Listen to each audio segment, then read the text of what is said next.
I am in the middle of cleaning out the mess that we're always banging into every video and all the cooking supplies and things. I do need to get shelves and drawers in here eventually. It's on the list of things to do, 2029.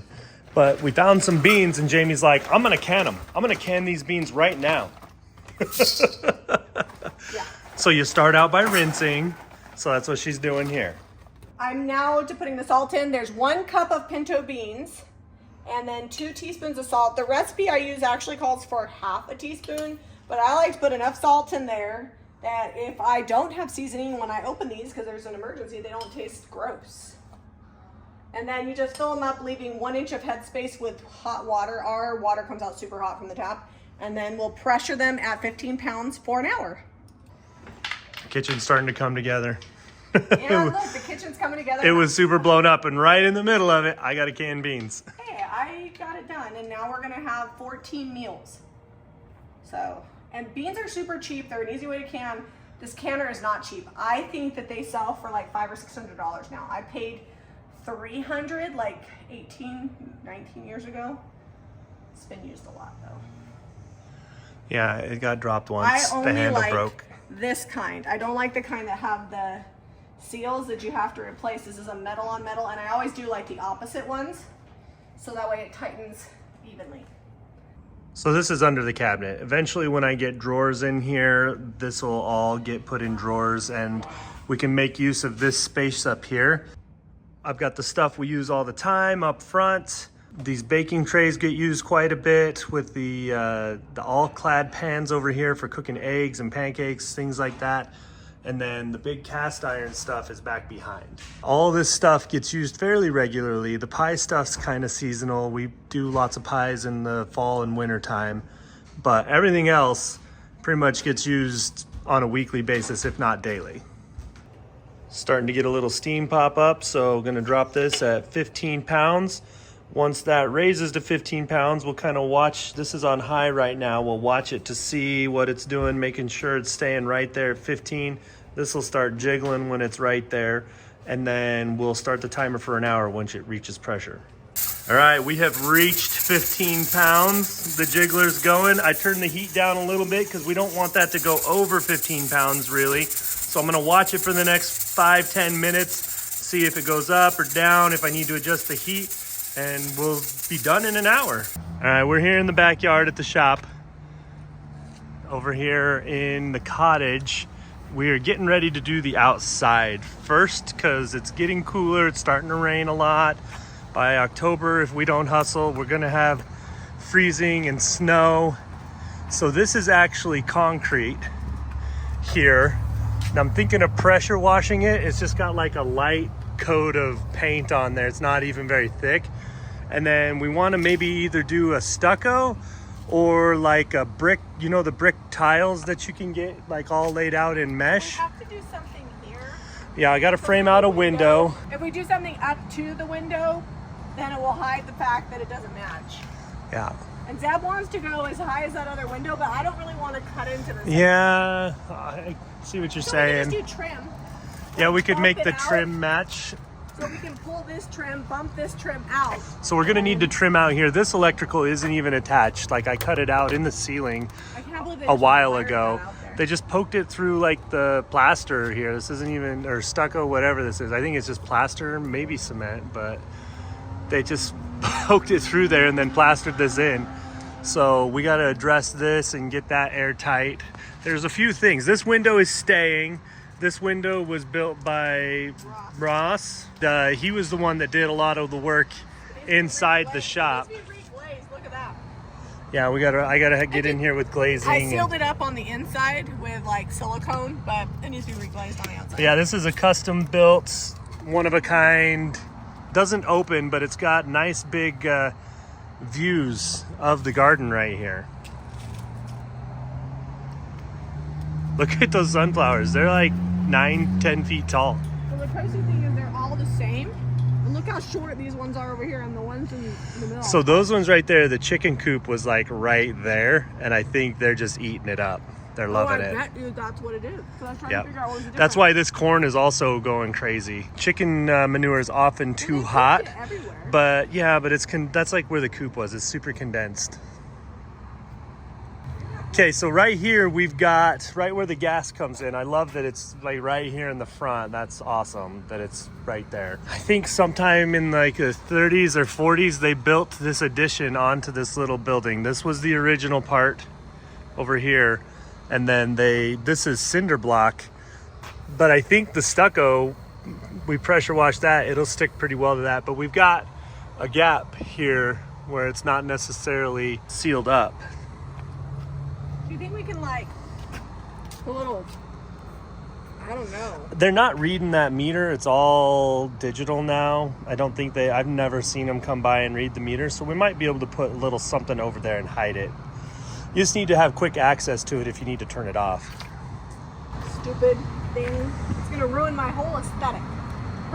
Okay, now we're gonna go to the hardware store. I think we got it. You want stucco, right? Despite our efforts to save it, I think this vine's given up, and these pumpkins are getting a little wrinkly in a couple spots. I think it's just because the vine's drying out. We're gonna get them and put them in a dry spot. I like to leave the stem as long as I can on them. That's a pretty good sized pumpkin there. I'm pretty happy about that. These ones are still kind of small, but they'll ripen up. There's one back in there. The vine still looks pretty good. Let me check it out. Yeah, I'm gonna pull that one off too, just because I'm gonna try to help this plant give all the nutrients to the ones that are still green and growing a little. Can you come catch this so I don't have to like squish the vine any more than I have? Nice. I got 2 more way back over here by the sunflowers that I'm gonna check out. That one's still a little greenish. I'm gonna leave it on, but this guy here is coming. Look how much better that looks without the camper over there. Now we need to find a place to put the trash cans. I could put them around back behind in the chicken coop, but that makes them take the trash farther. Oh goodness, look at that. Got big. Look at that. It's a nice big fig. Jamie. I'm trying to see where there's some tomatoes growing. Oh, there's some red ones. Here, hold my weeds. All right.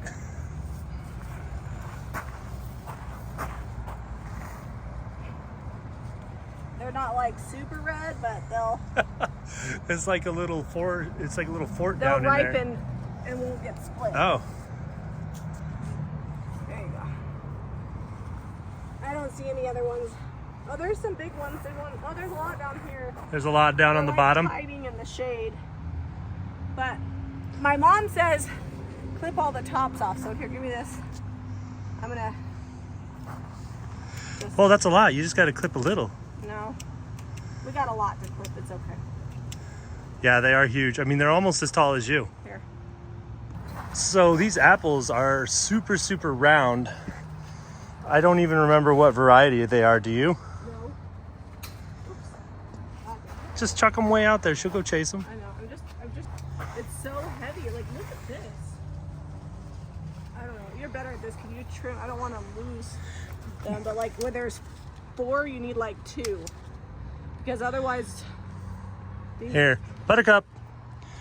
Don't hit her with them. Ah, you just hit her. She doesn't care. She's tough.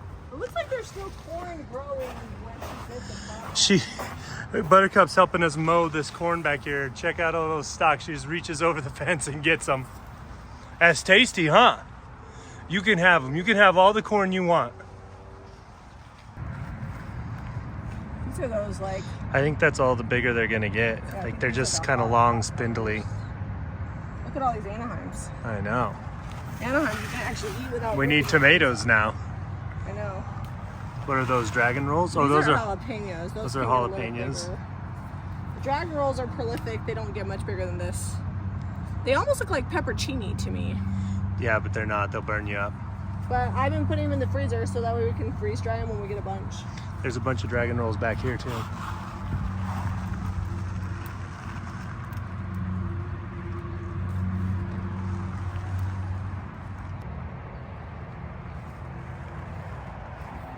So we're trimming back these herbs because a lot of them are going to seed, and that's not what you want. So we're gonna start cutting them back and freeze drying and preserving them. I want to do them in the dehydrator. Dehydrator? Like I just want to put like a whole leaf like this on the sage and just drop it in there on the shelf and do it quick. It should do it overnight and we'll be done. We need to keep the basil from flowering because I want the basil to do well, because we're gonna take walnuts hopefully and make pesto. So I need you to stick around, basil. I've never had basil grow like this though. And the cilantro usually by now is completely dead, so we'll just cut off the flowers and go from there. Seb's little farmer. You know what's funny is I wanted to buy his wagon, this wagon so bad. He was like, how much was it? Like $150? I think it was like 200. I don't know. It was a lot. And Zeb was like, no, that's too expensive. Who uses that wagon more than me? I use this wagon every day. Yeah. So it's a little dump wagon. Nothing ever felt as good or as easy as when we were young. Starting to process all this basil that we picked. Jamie's beans are over there. We'll go over the recipe on how she did that again, all in one whack. But this is a ton of basil. I'm just pulling all the leaves off the stems and avoiding where they've started to try to go to seed and flower. I'm leaving those on the top. But this is my rinsed basil here. Oh, looks like I got a couple in there. So I'm just gonna bring this out. We're gonna do pesto. I'm gonna dry some more, because dried basil, you can go through that pretty quick. Like this much basil here, we could probably use up in a week or two if we're eating lots of delicious Italian recipes. So just gonna let this air dry for a minute, and then I'm gonna come pat off anything that doesn't dry out. And then we'll put this in the dehydrator, just the leaves. So I've got my little stack of stems right here. I'm just getting the dill ready. I'm doing the dill on these type of trays, and I'm gonna do it on this one too, because they've got these little like almost like seed pods that fall out. This is actually really delicious to put in your pickles and things, but I'm putting it on this flat tray so it doesn't fall through. Zeb asked me to give you my bean recipe. I used to do all these other steps, but now it's pretty simple. Each quart is going to get a heaping cup of pinto beans. If you're doing pints, then it would be half a cup. And I measure out, like I'm doing 14 quarts of pinto beans, so I measure out 14 heaping cups of beans, rinse them really well. And then you put them in each jar, 1 cup, and then you do 2 teaspoons of salt. And then you fill it up with water and leave about 1 inch of headspace. And then you make sure that you've got nice clean lids. You put them on there, put on your little rings that I actually just took off. Then you're gonna process them in your pressure canner for 1 hour at 15 pounds. That can change based off of your elevation, and directions for your canner will vary based off of your canner. Then once the canning is done and they've pressured for 1 hour at 15 pounds, then you just let all the pressure come down and you pull them out. And I like to just set them on my counter, and I don't touch them until they're all the way cooled off. I always take my rings off the next morning so I can make sure they've sealed, because sometimes you'll think it's sealed because the ring's on there and it's a false seal, and you don't want that. The beauty of these beans pressured is they are ready for burritos or making them refried beans, either way. Or soup, or you can make nachos. Like, there's so many great options, and it's a really inexpensive thing that you can and keep in your food storage. It's a good protein source. We just really love them. The herbs are all set up in the magic mill here. We're gonna get them dehydrated.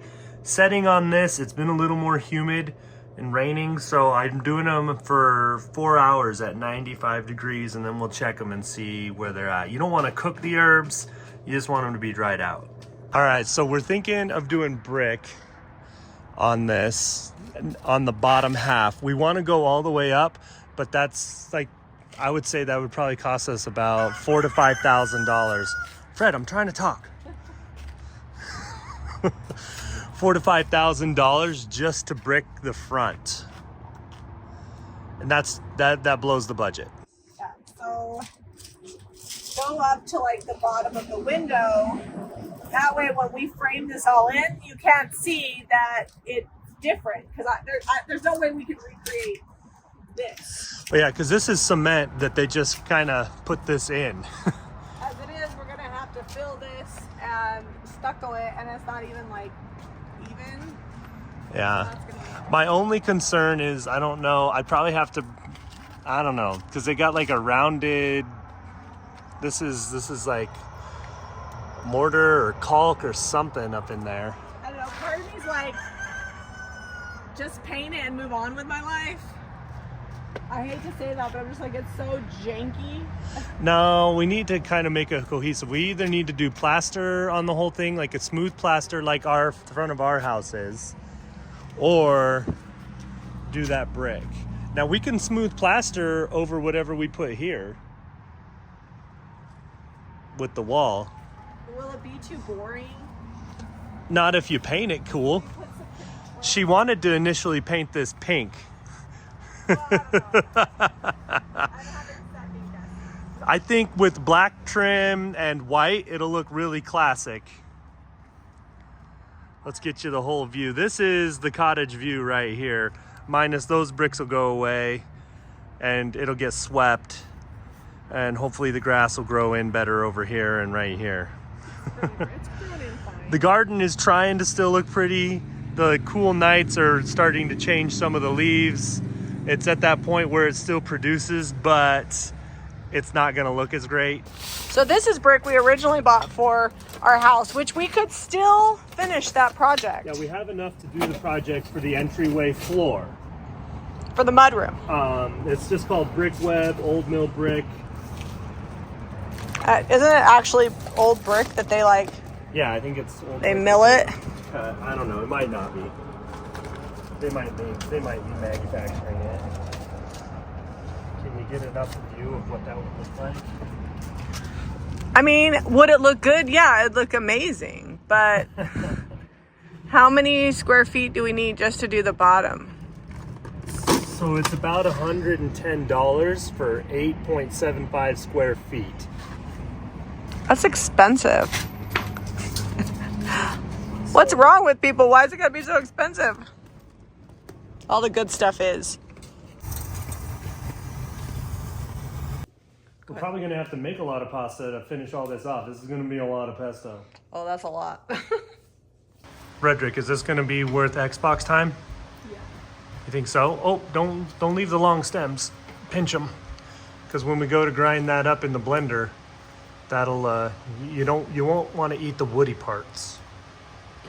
I'm right here in the middle of the mess, and getting this basil done has taken me all day in between stuff.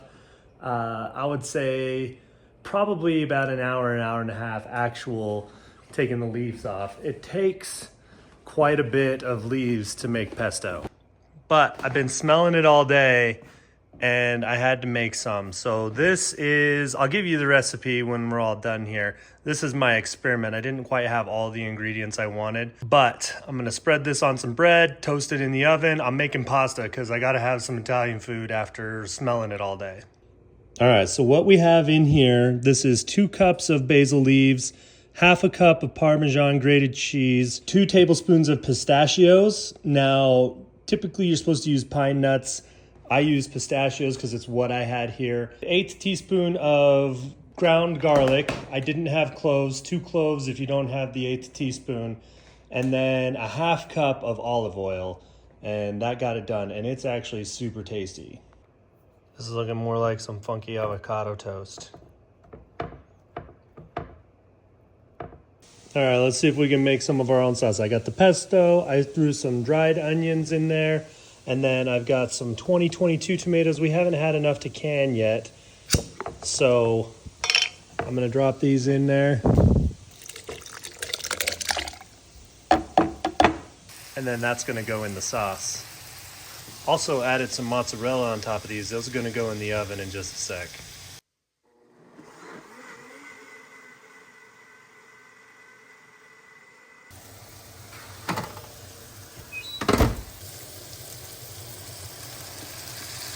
That actually doesn't look very appetizing, the green and the red.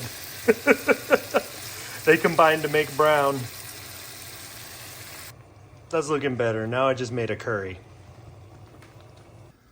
Let's take a peek in here. That is looking nice and bubbly. I'm gonna go with that. It doesn't look like much, but that meat sauce is banging and the toast turned out great. So is that a girl dinner or is that regular dinner? Do people even know what girl dinner is? I think most people know. Girl dinner is where you eat like little bits of different stuff. Pretty much nothing all day. This is real dinner. Friday morning, we've got jars out. It's time to commence with the food processing. I'm gonna make a ton of pesto out of all this. The thing that's crazy about this is that probably in another week or two, we'll have that much more. So I'm not exactly sure what I'm gonna do with that because I've got some drying too. These actually finished last night. I had to adjust the temperature. I tried it for 4 hours at 95 and they were just still a little moist. Some were pliable, but now all the basil's pretty crispy. The sage is nice and crispy and the dill is dried out really nicely too. So we'll be able to preserve that. I think we're gonna go get some more fresh dill because Jamie wants to use fresh dill in her cucumbers pickle mix. So I'll get that out in a minute and vacuum seal that. But it's pesto time. And then green beans. And then we've got some peaches the neighbors brought by, and these are our peaches. This is what happens when you take care of your tree right. You get real big peaches. Ours are a little small. Also could be just the different varieties and second year of peaches. I'm doing a double batch at a time on this, so I mix everything but the basil. So there's a teaspoon. This is gonna simulate 2 garlic cloves. So we need 4 of those. That's only 2 of those. Well, it's half a teaspoon, sorry. So a double batch is gonna be a whole cup of olive oil. It seems like a lot, but this is supposed to be like an additive or a base for your sauce or used sparingly on toast or whatever you want to use it on. Hey, nobody's sad about all that yummy olive oil fat. All right, so 1. We're using almonds today. Almonds. Is that how you say it? 4. I say almonds. James I say says almonds because if your friend, if his name is A-L, what do you call him? I call him Al. So these are almonds. Okay, then just high until that's all blended up.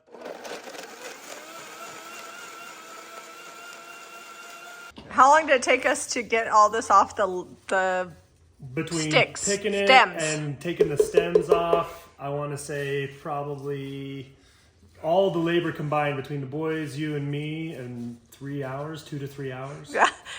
I'm sure there's a faster way to do it, but it took us forever. Like, that is a lot of basil. It was buckets and buckets. So for a double batch, I'm going 4 cups. If you're just doing a single batch, 2 cups of basil leaves. What are you going to do with the rest of that basil? Are you going to make more batches? Oh yeah, I'm just doing a double batch At a time? at a time, and then yeah, we're gonna blow through this whole bucket here. All right, and then a cup of Parmesan shredded is best. That way your blender doesn't have to work overtime.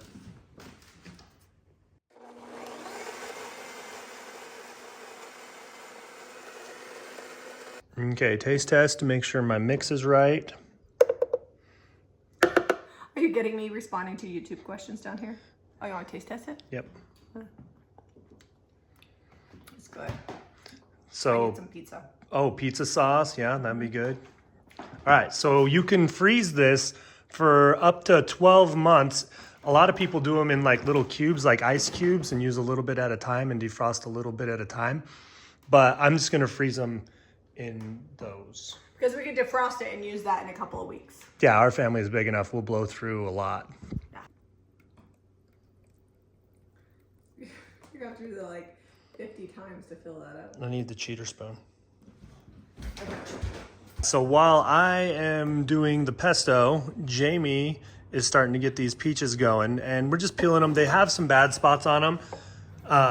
They're 100% organic. They might have bugs, so instead of blanching them, we're just gonna slice them up and peel them real quick. We don't have a ton. If I was doing more than this, totally blanch them, but. Well, and we'll just give this little pile to the chickens, so. Oh yeah, they'll gobble that up. They won't even care.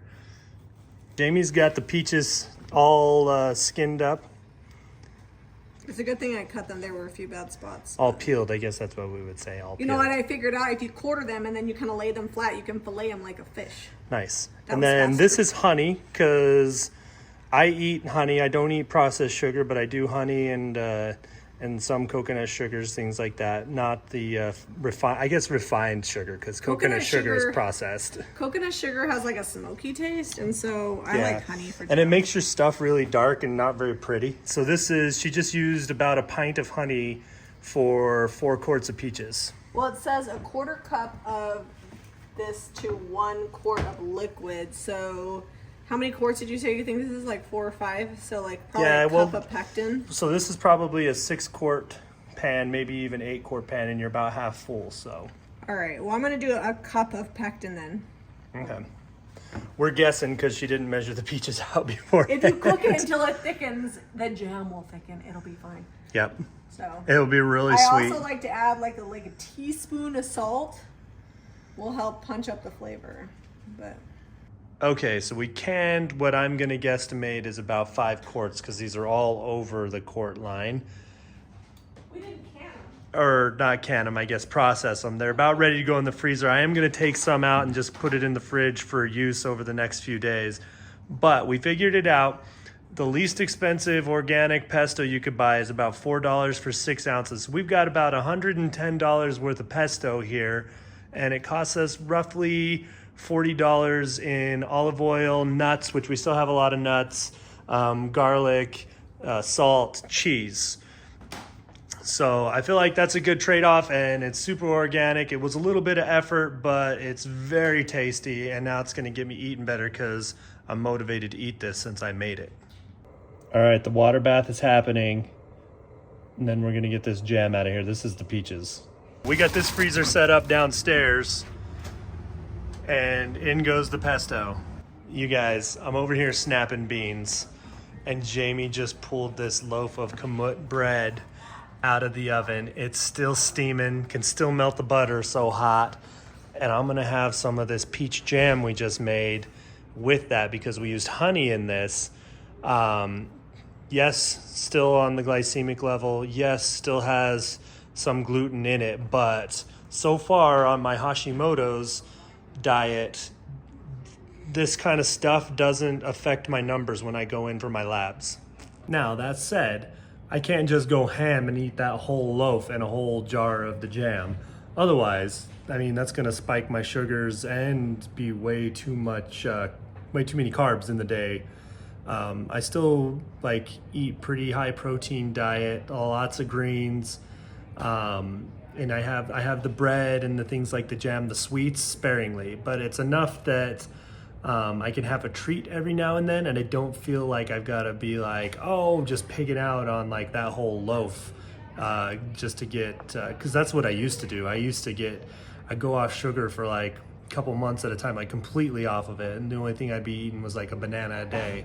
And then I'd get off the wagon and eat like an entire box of cookies in one sitting by myself, and then I'd go and have like 4 Reese's peanut butter cups, and then later that day I'd have like a big thing of apple juice and some cake or something, you know? So it's much better and much more regulated now the way I'm doing it.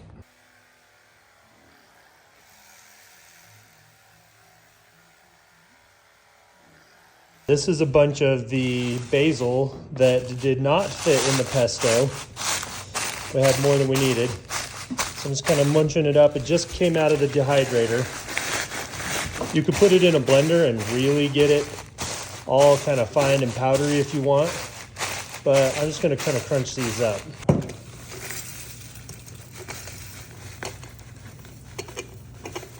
Got my food saver here, and I've just recently discovered, I know it's been around for a while, but I'm vacuum sealing my mason jars.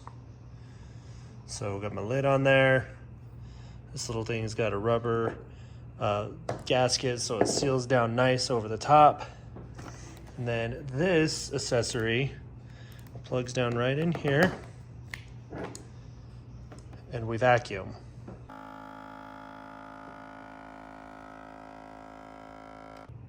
Okay. See if I can get this out. Did you hear the little hiss?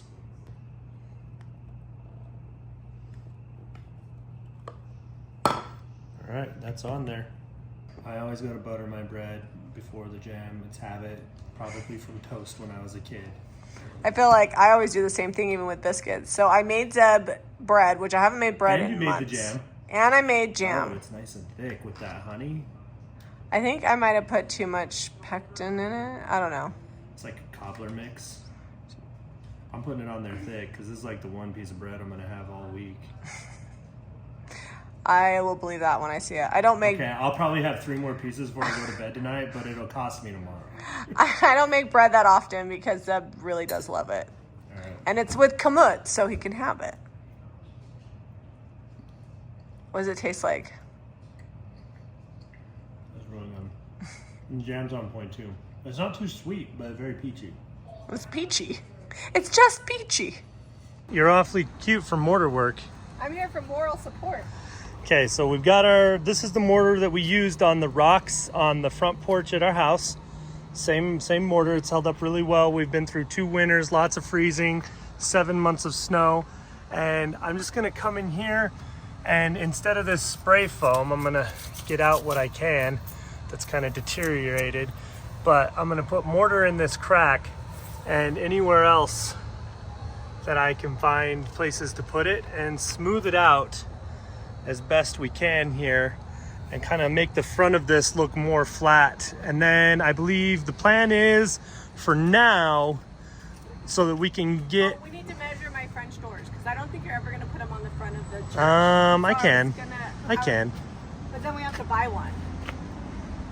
So we either have to use one of the antique ones. I still want to put have. a window in there, I think. No, I want to put a French door. You think so? Yeah. All right. Well, we got this door. crack in the concrete wherever they cut this door in or whatever they did. But that's strong. It's got rebar going through it. The reason why I don't want to do a window is because no matter what, this is going to look funky if we don't completely reface it. So since we're not refacing it, I just want to put in a French door. If we ever reface it, then we can revisit it and put in a window. All right. It was a pleasure running away with you. We were just children acting like a doll. Crazy, naive, bold and carefree. We were kids Consistency I want. and kids. Now I'm just gonna dump it Crazy, right here in naive. this piping bag. It amazes me that we didn't fall apart harder than we did.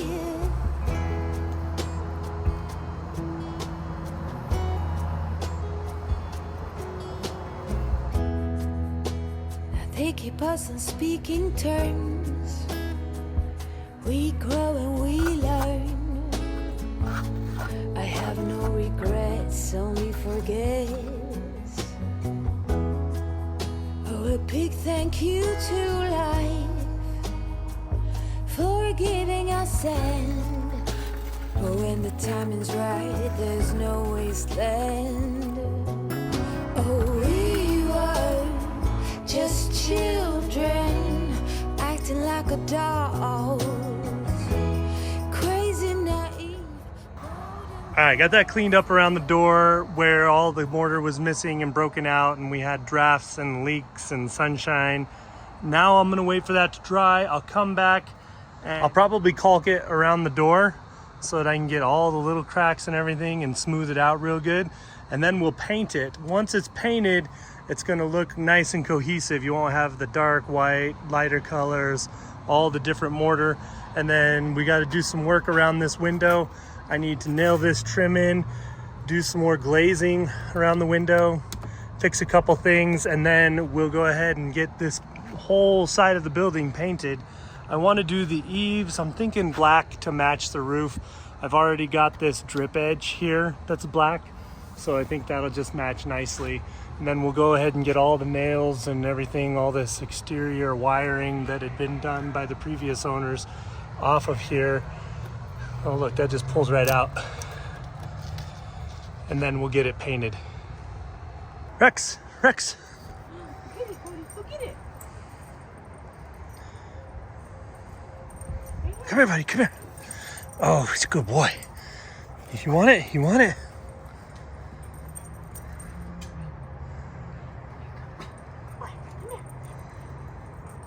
Nobody's gonna bring you the ball? No one's gonna bring you the ball. Oh, tug of war now, huh? Cody, you want it? Cody, you want it? Go get it. He didn't see where it went. Rex was in his way.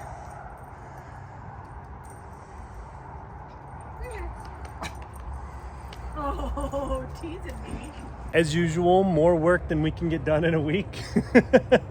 Our projects are our year-long projects, I feel like. Yeah, well, I mean, everything has to be done by 2029. Yeah, well, I want to be going faster on the cottage. That's a real thing right now because it is going to cool off sooner than later. Like we're probably 4 weeks away from steady, cool weather.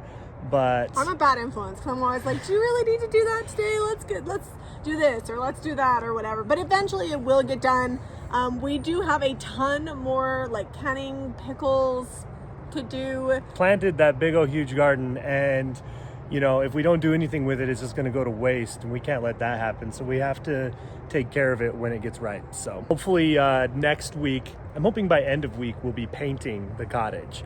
So if we can get some windows done and fix around the big window up front, we'll paint it. We'll see you guys on the next episode.